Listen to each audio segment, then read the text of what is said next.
बिस्मिल्लाहिर्रहमानिर्रहीम। अस्सलाम वालेकुम। आज 17 जनवरी बरोज़ इतवार हम बात करेंगे लीगी माफिया के बड़े चोर और मुखबिर इदारों में पकड़े गए CCPO लाहौर की बड़ी कार्रवाई और उसके साथ साथ माफिया से अरबों रुपए की चोरी का माल भी बरामद कर लिया गया। आप ये हर आए रोज़ सुनते होंगे कि वज़ीर-ए-आज़म इमरान खान एहतसाब के नाम पे, करप्शन ख़त्म करने के नाम पर वोट लेकर इक़्तिदार में आए और एहतसाब का एक सिलसिला शुरू किया गया। बहुत सारे लोगों के ख़िलाफ़ कार्रवाई की गई, बहुत सारे सियासतदानों को जेलों में डाला गया, लेकिन ये बयानिया अपोजिशन की जानिब से आए रोज़ आप सुनते होंगे कि करप्शन का एक पैसा भी लूटी हुई रकम में से बरामद ना करवाया जा सका। आज हम आपको इस वीडियो में बताएंगे कि किस तरह एक माफिया की सूरत, एक पूरा कार्टेल बनाकर पाकिस्तान को लूटा गया और किस तरह तारीख में पहली मर्तबा एक एहतसाब के अमल के ज़रिए इन चोरों से, इन माफियात से अरबों रुपए की जो लूटी हुई रकम का हिसाब था ना सिर्फ वापस लिया गया बल्कि रिकवरी भी की गई। और उसके साथ साथ सलीम मांडवी वाला जो कि नैब के ख़िलाफ़ और इस एहतसाब के ख़िलाफ़ सबसे ज़्यादा शोर मचाते हुए आपको आजकल टीवी स्क्रीनों पर नज़र आते होंगे, बिलाखिर उनकी भी गर्दन दबोच ली गई और उनके ख़िलाफ़ एक रेफरेंस फाइल किया गया है और उनकी बैंक ट्रांजैक्शंस और करप्शन के अहम सबूत नैब के हाथ लग चुके हैं। अब मामला कुछ यूँ है कि मुस्लिम लीग नून जो कि 30 साल इक़्तिदार का हिस्सा रही, हर महकमे को उन्होंने करप्ट किया, हर महकमे में अपने बंदे इंजेक्ट किए। अब से पहले जो मौजूदा CCPO हैं लाहौर के गुलाम महमूद डोगर से पहले उमर शेख साहब आए। उमर शेख ने लाहौर के अंदर इस कब्ज़ा माफिया के ख़िलाफ़, मंशियात फरोशों के ख़िलाफ़, बदमाशों के ख़िलाफ़ एक ग्रैंड ऑपरेशन शुरू किया। आपको मालूम होगा कि उस ग्रैंड ऑपरेशन के अंदर पुलिस को बड़ी मुज़ामत का सामना भी करना पड़ा। खोखर बरादरान जो कि नामी ग्रामी कब्ज़ा माफिया हैं लाहौर के और मुस्लिम लीग नून का हिस्सा हैं, उनका खोखर पैलेस जहाँ पे मरियम नवाज़ मीटिंगें करती हैं, मरियम नवाज़ प्रेस कॉन्फ्रेंसेस करती हैं, वो खोखर पैलेस भी सरकारी ज़मीन के ऊपर कब्ज़ा करके तामीर किया गया था। लेकिन बड़े अफसोस से कहना पड़ता है और बड़ा इसके ऊपर ये अलमिया है पाकिस्तान का कि पुलिस का ये ऑपरेशन, एंटी करप्शन का ये ऑपरेशन बुरी तरह से नाकाम हुआ।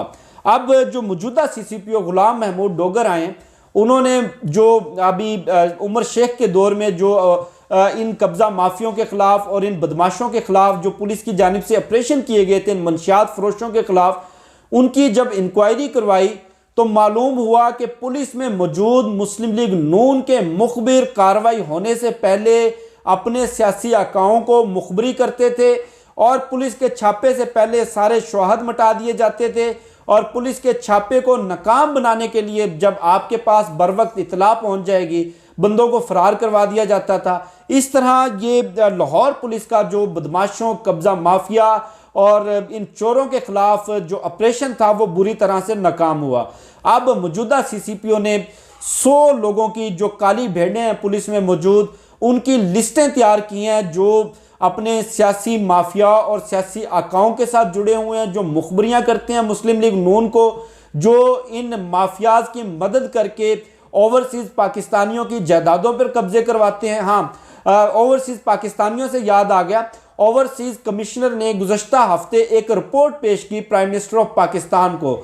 उस रिपोर्ट में इंकशाफ किया गया कि 423 प्रॉपर्टीज़ पर जो कि ओवरसीज़ पाकिस्तानियों की मलकियत है, सिर्फ लाहौर में कब्जे किए गए हैं। अब आप अंदाज़ा करें, वो पाकिस्तानी जो दियारे गैर में वतन से दूर अपने खून पसीने की कमाई से पैसा जोड़कर अपने लिए घर तामीर करते हैं, जब वो पाकिस्तान वापस आते हैं तो उनको मालूम होता है कि उनकी प्रॉपर्टी के ऊपर कब्जा कर लिया गया।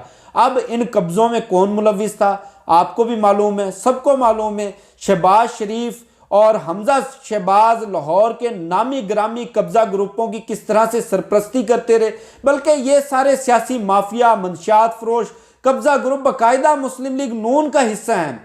आप खोखर बरादरान की मिसाल ले लें।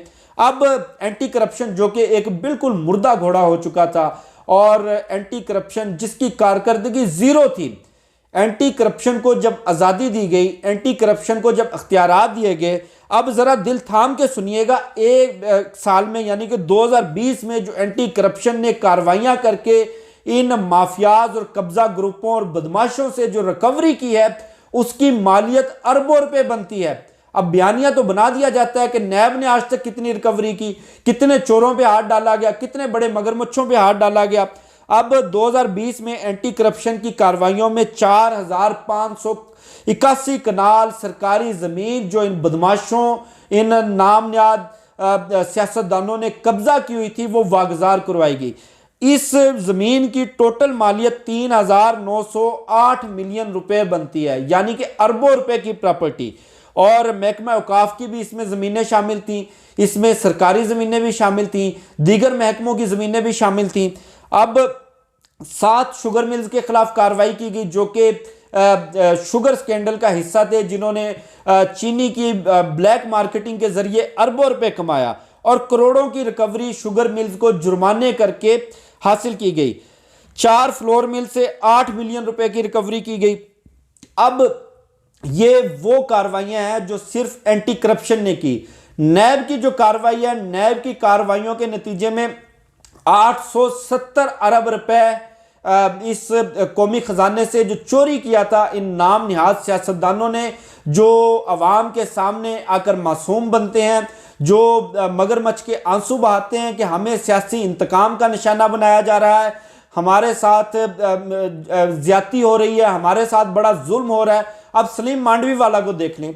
सलीम मांडवी वाला ने बाकायदा एक मुनज़्ज़म कैंपेन चलाई नैब के खिलाफ और उस कैंपेन में नैब को सेनेट में भी तलब किया गया, नैब की मीडिया के अंदर भी नैब को बदनाम करने की कोशिश की गई। अब जब सलीम मांडवी वाला के अपने केसेस खुले हैं तो अब ज़रा सुनिएगा कि किस तरह इन लोगों ने किस बेदर्दी के साथ इस कौम को, इस खजाने को लूटा, किस बेदर्दी के साथ करप्शन की, किस बेदर्दी के साथ इन्होंने जायदादें बनाई। जनाबे वाला 140 मिलियन रुपए की करप्शन ये एजाज हारून के साथ और सलीम मांडवी वाला के गठजोड़ में सामने आ चुकी है। प्लाटों की गैर कानूनी अलाटमेंट की गई एजाज हारून के नाम, जो कि सिंध हुकूमत की मलकियत थे, और उन प्लाटों की गैर कानूनी अलाटमेंट के बाद वो प्लॉट आगे बेचे गए, यानी कि अपने फ्रंट मैनों को सरकारी प्लॉट, सरकारी अराजी बगैर किसी पैसे के मुफ्त में बांटी गई। फिर वो सरकारी ज़मीनें आगे बेची गई। आगे बेचने के बाद 140 मिलियन रुपए जो कि करीबन 14 करोड़ रुपए बनते हैं, 14 करोड़ रुपए ये तकसीम कर लिए गए और इसमें से 84 करोड़ 8 करोड़ 40 लाख रुपया 84 मिलियन सलीम मांडवी वाला के अकाउंट में आया और बकाया एजाज हारून ने रख लिया। जब सलीम मांडवी वाला से सवाल किया गया कि जनाबे वाला ये 8.5 करोड़ रुपया जो कि गैर कानूनी प्लाटों की अलाटमेंट से जो आपने कमाया है, ये एजाज हारून ने आपको क्यों भेजा, आपके अकाउंट में ट्रांसफर क्यों किया?